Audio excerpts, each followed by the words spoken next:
Hello friends, welcome to study with Crazy Guru. Friends, आज हम DRDO septum 10 ए exam की तरफ से जो job notification driver stenographer clerk के लिए जो निकला है, ओके, फायरमैन के लिए भी निकला है। तो उस पे जो मतलब करेंट अफेयर का हम टेस्ट सीरीज स्टार्ट कर देते हैं। ओके, करेंट अफेयर मतलब आपको पिछले 6 मंथ का जब पेपर होगा ना, तो उससे 6 मंथ का करंट अफेयर आज से स्टार्ट कर दिए हैं। तो ये जो है क्लास 1 स्टार्ट करेंगे, क्योंकि बहुत सारे स्टूडेंट कमेंट किए कि सर थोड़ा करंट अफेयर का भी क्लास लाइए। तो चलिए ठीक है, करंट अफेयर का भी क्लास आपके लिए आ गया, आप लोग बोल दिए तो चलिए ठीक है, करंट अफेयर भी आ गया। और देखिए, आपको बता दें, देखिए टोटल नंबर ऑफ क्वेश्चन आपसे 75 क्वेश्चन पूछा जाएगा। उसमें से 20 क्वेश्चन आएगा जीके जीएस से। ओके, जीके जीएस से आएगा।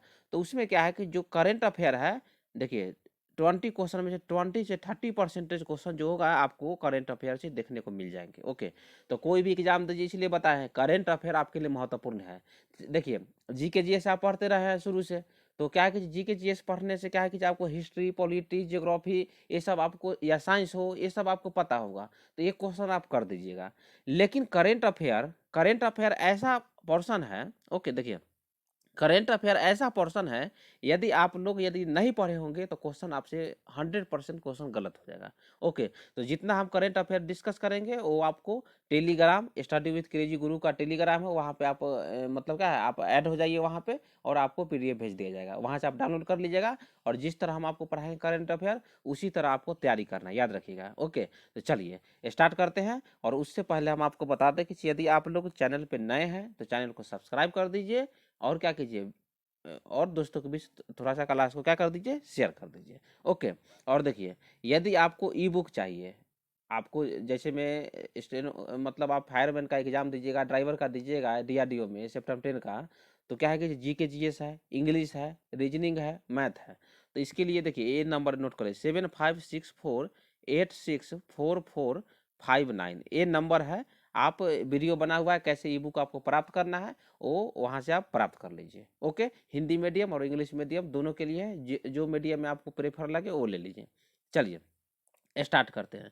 देखिए मैप हम लगा लिया है। करंट अफेयर में कोई भी स्टेट का आएगा तो हम मैप में देख लेंगे। ओके, तो मैप से क्वेश्चन पूछे जाते हैं। ओके, चलिए स्टार्ट करते हैं। देखिए आज का पहला क्वेश्चन डीआरडीओ की रिगार्डिंग बता रहे हैं, तो पहला क्वेश्चन हम डीआरडीओ का ही रखें। ओके, चलिए, और जिस तरह आज क्वेश्चन आए उसी तरह रेगुलर क्वेश्चन आते रहेगा। देखिए, डीआरडीओ ने laser guided anti tank missile का परीक्षण किस युद्धक टैंक से किया है? तो किस युद्धक टैंक से किया है? तो देखिए अर्जुन, देखिए अर्जुन युद्धक टैंक से किया है। तो ये वीवीआई क्वेश्चन है। ओके, देखिए अर्जुन जो है तीसरी पीढ़ी का कौन सा है, देखिए थर्ड पीढ़ी का क्या है, मुख्य युद्धक मतलब क्या है, टैंक है। ओके, और इसे किसने मतलब निर्मित किया है? तो देखिए इसको विकसित किया है कौन, भारतीय सेना के लिए डीआरडीओ द्वारा विकसित किया गया है। तो विकसित कौन किया है? डीआरडीओ ने विकसित किया है। और किसके लिए? तो भारतीय सेना के लिए, मतलब इंडियन आर्मी के लिए। ओके, इंडियन आर्मी के लिए मतलब विकसित किया है अर्जुन टैंक को। ओके, चलिए देखिए इसका मतलब जो मतलब गति कितना होता है, देखिए गति इसका है 72 किलोमीटर पर क्या आवर, क्या 72 किलोमीटर पर आवर गति है, याद रखिएगा। ओके, उसके बाद देखिए आपसे क्वेश्चन पूछ देगा, जो अर्जुन एंटी टैंक मिसाइल बनाए हैं तो उसको निर्माता कंपनी कौन है? निर्माता कंपनी कौन है? तो कौन है? Heavy vehicle factory.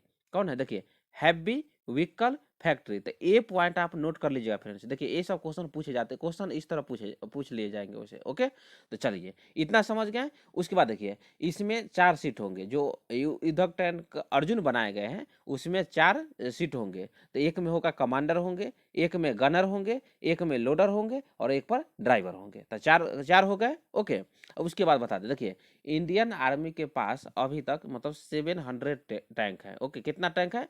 700 टैंक है। और जो अर्जुन टैंक है वो मतलब तीसरी पीढ़ी का युद्धक टैंक है। ओके, इतना समझ गए ना? तो चलिए आपको बता देना, मतलब डीआरडीओ द्वारा, डीआरडीओ का फुल फॉर्म पूछ देगा। देखिए डीआरडीओ का फुल फॉर्म भी आपसे पूछ देगा। तो क्या होगा डीआरडीओ का full form? Defence Research and Development Organisation. Okay, उसके बाद देखिए डीआरडीओ और भारतीय सेना ने मंगलवार को मतलब महाराष्ट्र के अहमदनगर के रेंज में स्वदेश निर्मित, स्वदेश मतलब भारत में ही निर्मित टैंक विध्वंसक मिसाइल का सफल परीक्षण किया। ओके, मंत्रालय के बयान में कहा गया कि अर्जुन युद्धक टैंक, ओके, से विध्वंसक निर्देशित मिसाइल मतलब ATGM का सफल परीक्षण किया गया। मतलब क्या है, DRDO द्वारा जो अर्जुन मिसाइल टैंक का निर्माण किया गया था। इतना समझ गए ना।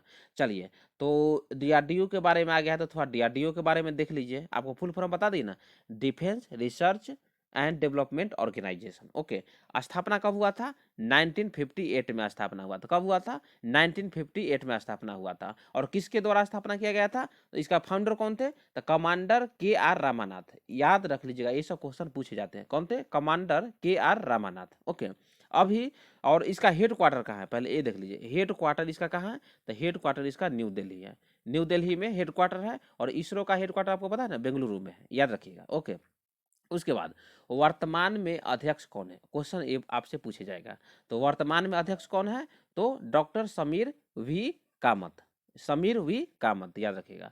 तो doctor Sameer V Kamat, okay, क्या है? वर्तमान में अध्यक्ष है DRDO का। ओके, चलिए, और अभी करंट अफेयर का न्यूज आपको बता दे। देखिए, अभी मतलब 10 दिन पहले, मतलब 1 जनवरी 2023 को, कब? 1 जनवरी 2023 को, मतलब 65वां स्थापना दिवस मनाया। कौन?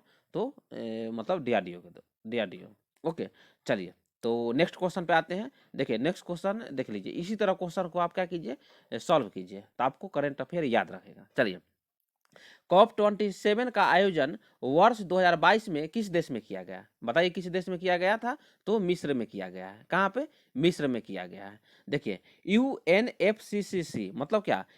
United Nations framework convention climate on climate change. Okay, United Nations framework मतलब कन्वेंशन ऑन क्लाइमेट चेंज होता है, UNFCCC का फुल फॉर्म। ओके, चलिए, तो कहाँ पे COP27 का आयोजन कहाँ किया गया है? तो COP27 का आयोजन मिस्र में किया गया है। कहाँ पे? मिस्र के शर्म अल शेख में संपन्न हुआ। ओके, तो चलिए, क्यों किया गया था? देखिए, ये जब COP27 का जो मतलब मिस्र में मतलब बैठक किया गया, तो उसमें क्या कहा गया कि मतलब इसमें विश्व भर के मौसम संबंधी घटनाएं, ओके, विश्व भर में जो मौसम संबंधी घटनाएं हैं, उसके बाद आप जानते हैं रसिया और यूक्रेन में युद्ध चल रहा है, तो उसके कारण जो ऊर्जा का संकट होता है, उसके बाद जो उस पे किस तरह मतलब युद्ध को रोका जाए, और वैज्ञानिक तथ्यों पर क्या विचार किया गया, जो नेता लोग वहां पे शामिल हुए थे। ओके, चलिए, तो COP27 मिस्र में हुआ था। तो देखिए, COP28 आप पूछेगा सर COP28 कब होगा? देखिए, COP28 जो है 2000 मतलब 23 में होगा। 2023 में होगा। कहाँ पे होगा? तो UAE में होगा। AVVI है, क्वेश्चन ये पूछे जाएंगे। कहाँ पे हुआ होगा? तो UAE में 2023 में COP28 होगा। ओके, और जो COP1 हुआ था, जिसको कॉप को क्या बोलते हैं? कॉन्फ्रेंस ऑन द पार्टीज बोलते हैं। तो 1995 से स्टार्ट हुआ था। 1995 में बर्लिन में हुआ था। कहाँ पे? बर्लिन में हुआ था। ओके, इतना समझ गए। चलिए, थोड़ा सा आप और देख लीजिए। देखिए, UNFCCC मतलब United Nations framework convention on climate change. Okay, तो इसका स्थापना कब हुआ था? बताइए। इसका स्थापना 1994 में हुआ था। कब? 1994 में हुआ था। इसका हेड क्वार्टर कहाँ है? तो हेड क्वार्टर इसका है बॉन में। कहाँ? देखिए, हेड क्वार्टर है बॉन, जो कहाँ पे है? जर्मनी में है। ओके, और अध्यक्ष अभी कौन है? तो साइमन स्टील UNFCCC का अध्यक्ष है। तो ये आप पेन डाउन कर लीजिए। ओके, चलिए, नेक्स्ट क्वेश्चन पे आते हैं।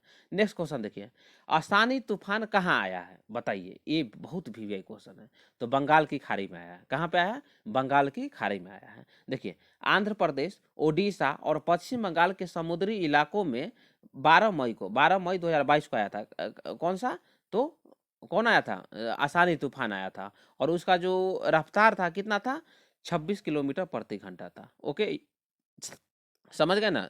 कितना रफ्तार था? तो 26 किलोमीटर पर आवर। चलिए, देखिए, 13 देशों के द्वारा मतलब अल्फाबेट नाम, ओके, जैसे ABCDEF जानते हैं ना, तो अल्फाबेटिक नाम के द्वारा 13 देशों के द्वारा मतलब तूफान का नाम दिया जाता है। ओके, इतना समझ गए। तो देखिए, भारत के द्वारा जो तूफान का नाम दिया गया था, उसका नाम क्या है? गति है, मेघ है, आकाश है। क्या? गति, मेघ, आकाश, और बहुत सारे हैं। ओके, और पाकिस्तान के द्वारा कौन सा है? लैला है, उसके बाद बुलबुल है, नरगिस है, और बहुत सारे हैं। ओके फ्रेंड्स, और जो आसानी तूफान का नाम दिया गया था किसके द्वारा दिया गया था, तो श्रीलंका के द्वारा दिया गया था। याद रखिएगा, ये बहुत वीवीआई क्वेश्चन है। चलिए नेक्स्ट क्वेश्चन आते हैं। देखिए चारा बिजाई योजना क्या है, चारा बिजाई योजना है किस राज्य में शुरू हुआ है, तो किस में शुरू हुआ है, तो हरियाणा राज्य में शुरू हुआ है। ये बहुत वीवीआई क्वेश्चन है। ओके, और वहाँ के जो कृषि मंत्री है जेपी दलाल ने मतलब मई 2022 में शुरू किया था। कौन, चारा बजाई योजना। तो बोलिए सर ये योजना जो है क्यों लागू किया गया, देखिए इतना हम बता दिए, चारा बिजाई योजना किसके द्वारा, तो हरियाणा के द्वारा। लेकिन इसके बारे में आप नहीं जानिएगा कि क्या योजना है तो आपको कैसे याद रहेगा, नहीं याद रहेगा। देखिए ये सब बहुत वीवीआई क्वेश्चन है। देखिए राज्य सरकार द्वारा किसानों और पशुपालकों, ओके, जो राज्य सरकार थे वो सरकार किसानों और जो पशुपालकों के चारा बिजाई के लिए प्रोत्साहन करने के लिए चारा बिजाई जो योजना लागू किया था। उसमें क्या करते हैं, जो किसान या पशुपालक है उसको 10 एकड़ जमीन में मतलब चारा उत्पादन के लिए मतलब क्या चारा उगाने के लिए प्रोत्साहन किया जाता है। और प्रत्येक एकड़ के लिए सरकार मतलब कितना, देखिए 10,000 रुपया, 10,000 रुपीज मतलब किसानों को या पशुपालकों को सरकार देगी। ओके, तो चलिए, तो हरियाणा के बारे में आप आया है तो हरियाणा के बारे में देख लीजिए। यहाँ पे है ना हरियाणा, कहाँ पे है, देखिए हरियाणा, हरियाणा यहाँ पे है ना हरियाणा। तो हरियाणा की राजधानी कहाँ है आप जानते हैं ना, चंडीगढ़। ओके, उसके बाद देखिए यहाँ पे हरियाणा है, जैसे सटा हुआ जो पड़ोसी सीमा कौन कौन मतलब कौन कौन राज्य है जो पड़ोसी सीमा लगाता है हरियाणा से, देख लीजिए राजस्थान। ओके, समझ गए ना, राजस्थान, पंजाब, ओके, उसके बाद देखिए हिमाचल प्रदेश, उत्तराखंड, ओके, उसके बाद यूपी। मतलब जो 1 2 3 4 5 जो स्टेट है वो हरियाणा से क्या करता है, सीमा सीमा मतलब सीमा लगाता है। और यूटी कौन है, न्यू दिल्ली है। तो याद रखिए कौन कौन है, पंजाब जो हरियाणा से जो सीमा साझा करती है, राजस्थान है, पंजाब है, हिमाचल प्रदेश है, उत्तराखंड है, यूपी और यूपी है। ओके, और एक यूटी है उसका नाम क्या है, नई दिल्ली, याद रखिएगा। चलिए फ्रेंड्स, तो इतना समझ गए हरियाणा के बारे में। तो हरियाणा के बारे में इतना बता दिए, तो एक और समझ लीजिए। देखिए हरियाणा की राजधानी आपको बता दी ना, चंडीगढ़। चलिए हरियाणा के सीएम कौन है, तो हरियाणा के सीएम है अभी कौन, मनोहर लाल खट्टर, याद रखिएगा। और गवर्नर भी है, गवर्नर पूछ देगा तो कौन है, बंडारू दत्तात्रेय, बंडारू दत्तात्रेय गवर्नर है। और कौन है, जो मनोहर लाल खट्टर है वो सीएम है। ओके फ्रेंड्स, तो चलिए नेक्स्ट क्वेश्चन देखते हैं। नेक्स्ट क्वेश्चन देखिए, किस देश में मुद्रा को नियंत्रित करने के लिए मोसिओतुनिया नाम के सोने के सिक्के लॉन्च किए, तो कौन, देखिए बहुत वीवीआई क्वेश्चन है, ऐसा क्वेश्चन आपको देखने को मिल जाएगा। तो जिम्बाब्वे, देखिए जिम्बाब्वे के द्वारा मोसिओतुनिया नाम के सोने के सिक्के मतलब क्या किए, शुरू किए गए। किसके लिए, मतलब इन्फ्लेशन मतलब इन्फ्लेशन से बचने के लिए। ओके, मतलब मुद्रास्फीति से बचने के लिए, मतलब उसको नियंत्रित करने के लिए। ओके, देखिए जिम्बाब्वे ने देश में मुद्रास्फीति को नियंत्रित करने के लिए मोसिओतुनिया नाम के सोने के सिक्के लॉन्च किए। ओके, उसके बाद देखिए जिम्बाब्वे के रिजर्व बैंक ने लॉन्च की घोषणा की और वाणिज्यिक बैंकों को 2000 मतलब 2000 सिक्के विकसित किए। कितना, 2000 सिक्के विकसित किए, याद रखिएगा। तो चलिए जिम्बाब्वे के बारे में जान लेते हैं। देखिए जिम्बाब्वे की राजधानी क्या है, जिम्बाब्वे की राजधानी आप देखिए हरारे है। ये क्वेश्चन करेंट अफेयर हो गया, या आप रीजनिंग का क्वेश्चन आपसे पूछा जाएगा तो उसमें क्वेश्चन पूछे जाते हैं, याद रखिएगा ये सब। तो जिम्बाब्वे की राजधानी कहाँ है, हरारे है। और मुद्रा वहाँ का क्या है, अमेरिकी डॉलर। क्या है मुद्रा, अमेरिकी डॉलर। ओके, और प्रेसिडेंट कौन है, तो इमर्सन मतलब इमर्सन नैनगेगो। ओके, तो इतना समझ गए ना। तो ये सब क्वेश्चन पूछे जाते हैं, क्वेश्चन इस तरह क्वेश्चन आपसे करंट अफेयर में पूछे जाएंगे। जितना बता दिए इतना ही आएगा, इसी तरह क्वेश्चन पूछे जाएंगे आपसे। चलिए नेक्स्ट क्वेश्चन देखिए, Aditya L1. Okay, Aditya L1 चर्चा में रहा, यह क्या है बताइए, आदित्य एल1 क्या है। देखिए आदित्य एल1 का उद्देश्य सन अर्थ लेग्रेनियन पॉइंट एल1 की कक्षा से सूर्य का अध्ययन करना है। कहाँ से, सूर्य का अध्ययन करना है। आदित्य आप जानते हैं, पर्यायवाची शब्द आप जानते हैं ना, मतलब सूर्य का आदित्य होता है। ओके, समझ गए ना। तो इतना से आप मतलब आंसर सही कर दीजिएगा। यह मिशन सूर्य का नजदीक से निरीक्षण करेगा और इसके वातावरण तथा चुंबकीय क्षेत्र के बारे में अध्ययन करेगा। आदित्य एल1 जो है समुद्र मतलब सूर्य के नजदीक से क्या करेगा, निरीक्षण करेगा और उसके जो एटमॉस्फेयर मतलब इसके जो मतलब वातावरण हो गया तथा चुंबकीय क्षेत्र के बारे में अध्ययन करेगा। ओके, देखिए आदित्य एल1 देश का पहला सौर क्या है, सौर कैरोनोग्राफ उपग्रह होगा, याद रखिएगा। देश का पहला जो सौर कैरोनोग्राफ उपग्रह है कौन सा है, आदित्य L1 है। ओके, तो बहुत वीवीआई क्वेश्चन है, क्वेश्चन इसी तरह पूछे जाते हैं। चलिए नेक्स्ट क्वेश्चन पे आते हैं। नेक्स्ट क्वेश्चन देखिए, अगस्त 2022 में किस देश ने बोस्टोक 2022 सैन्य अभ्यास आयोजित किया गया है। तो जो बोस्टोक 2022 जो सैन्य अभ्यास है वो किस देश में मतलब आयोजित किया गया है।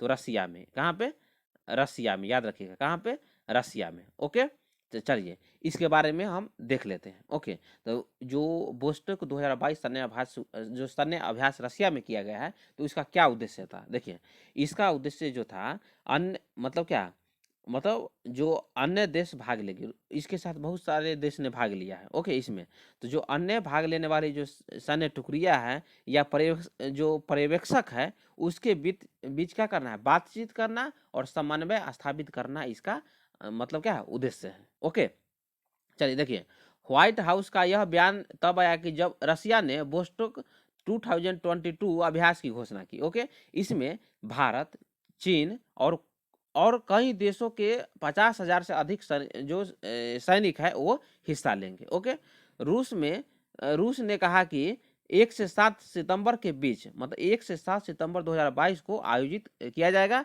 जिसमें भारत, चाइना और मतलब कई देशों के 50,000 से अधिक सैनिक क्या लेंगे, भाग लेंगे। ओके, चलिए नेक्स्ट क्वेश्चन देखिए। नेक्स्ट क्वेश्चन बहुत वीवीआई क्वेश्चन है। हम आपको देखिए एक सेपरेट वीडियो आपके लिए युद्धाभ्यास भी ला देंगे और जो सूचकांक है वो भी ला देंगे। ओके, ये सब क्वेश्चन जो है ना, और पुरस्कार हो गया, खेल का हो गया, तो ऐसा ऐसा क्वेश्चन हम लाते रहेंगे। आप क्या करना है, कमेंट बॉक्स में लिख दीजिए सर कैसा वीडियो लगा, तो वीडियो आते रहेगा। चलिए, अंतर्राष्ट्रीय बौद्धिक संपदा सूचकांक 2022 में भारत का क्या रैंक है, बताइए भारत का क्या रैंक है। तो भारत का 43 रैंक है। ओके, बहुत वीवीआई क्वेश्चन, ये सब क्वेश्चन पूछा जाता है। 43 स्थान भारत का है और पहला स्थान किसका है, तो पहला स्थान है यूएसए, संयुक्त राज्य अमेरिका का। तो पहला स्थान किसका है, संयुक्त राज्य अमेरिका का। और भारत कुल 55 में से 43 स्थान पर है, मतलब 43 स्थान पर है। तो ये याद रखिएगा। और आपसे क्वेश्चन पूछ जाएगा, सबसे लास्ट जो कंट्री है 55 नंबर पे, वो कौन है, वेनेजुएला। ओके, याद रखिएगा, वेनेजुएला सबसे लास्ट, यूएसए पहला। ओके, प्रथम स्थान पे यूएसए। और इंडिया का स्थान है 43, मतलब 43वां स्थान किसका है, तो इंडिया का है। ओके फ्रेंड्स, तो इतना समझ गए। चलिए नेक्स्ट क्वेश्चन देखिए, मिशन इंद्रधनुष 4.0 का उद्देश्य किस वर्ग के व्यक्तियों को लाभ पहुंचाना है। तो देखिए, गर्भवती महिलाओं और छोटे बच्चों के टीकाकरण से ही मतलब मिशन इंद्रधनुष 4.0 संबंधित है। तो ये जो है ना एकदम वीवीआई क्वेश्चन है, याद रखिएगा। ओके, कब से शुरू हुआ था, तो देखिए 2017 से। ओके, 2017 से शुरू हुआ था, 2017 से शुरू हुआ था। ओके, याद रखिएगा। ओके फ्रेंड, तो ठीक है, फिर आपसे हम अगला वीडियो में मिलते हैं। ये मतलब यहीं तक, इसी तरह करंट अफेयर 10 क्वेश्चन 12 क्वेश्चन आपको इसी तरह मतलब रेगुलर क्लास आते रहेंगे। ओके, तो करंट अफेयर में भी आप लग जाइए, जीके जीएस का आ ही रहा है, इंग्लिश का आ ही रहा है, मैथ और रीजनिंग का भी आ रहा है। और ई बुक लेना हो तो ई बुक वहाँ से ले लीजिए, और उसमें बहुत सारा क्वेश्चन दिया हुआ है, वहाँ से आप तैयारी को बेहतर बनाइए। क्वेश्चन भी है, आप पूरा एक्सप्लेनेशन के साथ आंसर भी है। ओके फ्रेंड्स, चलिए ठीक है, तो फिर अगला वीडियो में हम आपसे मिलते हैं। Thank you.